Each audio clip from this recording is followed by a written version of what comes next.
रहीमन तेरे देश में भांत भांत के लोग, कुछ तो ना ना ना आगे हम कोनो ऐसा शब्द के इस्तेमाल करे नहीं की जाता। काहे कि आगे जौन शब्द होला रूला सब खुद समझदार बनी जा, समझ के लोग अभिव्यक्ति के आज़ादी एकर मतलब का मतलब सोशल मीडिया बा जब मर्जी आई जेकरा के इच्छा होके ओकर माँ और बहन के इज्जत के तार तार कर ये मतलब भइल ना। नमस्कार, प्रणाम, गोड़ लागतनी। हम हैं एसके बिहारी यानी रौरा सबके बिहारी बउआ। आज हम बात करे वाला बानी भोजपुरी में बढ़त अश्लीलता और ओकरा अगेंस्ट ओकरा विरुद्ध में जौन मुहिम चल रहा बा ओकरा पे हम चर्चा करे।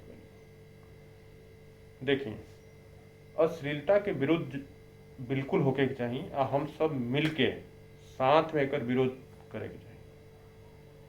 लेकिन अश्लीलता की विरोध मतलब ये ना भइल कि हमनियों के खुदे अश्लील हो जाए।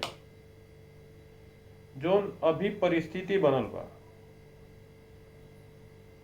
केहू के बारे में, केहू के माई के बारे में कोठा पुत्र जैसन शब्द इस्तेमाल कइल गई, कहाँ तक जाए बा? बात समझत ना? अरे ठीक बा, अश्लीलता के विरोध करी रूरा, सब मिल के साथ लड़ल जाई, हम रूरा साथ बनी। लेकिन जो शब्द के रउर चयन बा जो रउरा इस्तेमाल कर रहा बनी अपन वीडियो में, कहीं से वो ठीक नहीं है। ओकर हम कड़ी निंदा करतनी, आपत्ति जतावतनी। ए महाराज, जौन भोजपुरी बा कितना मीठ भाषा है।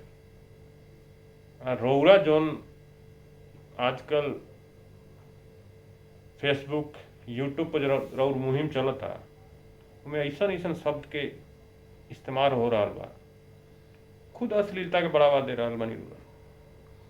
अरे कोठा पुत्र कहत नहीं कोई के हैं, कोई के और ऐसा ऐसा रूरा इस्तेमाल कर रहा बनी शब्द जो हम कहलो पाप समझी ना,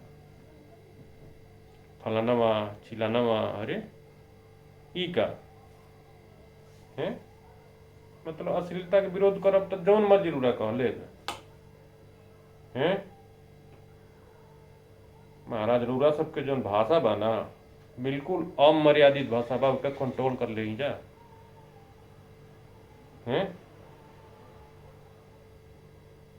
कोई जरा सा बोल देता तो तिलमिला जाता नहीं जा है, फिर गुहार लगावे लागत नहीं जा हैं अपन पूरा परिवार के कि हमरा से के संगे आ जाई, बचाई हैं, दूर रही।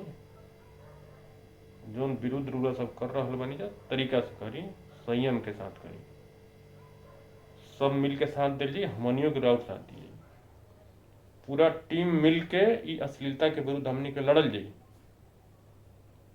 लेकिन अपन भाषा के मर्यादा के देखते हुए बस ये छोट सा एगो सुझाव रहे हम देवे आगे नहीं है, तो मर्यादा का जरूर अपन ध्यान रखी जा और खासकर अपन शब्द के चयन बड़ा ही सोच समझ के करिए।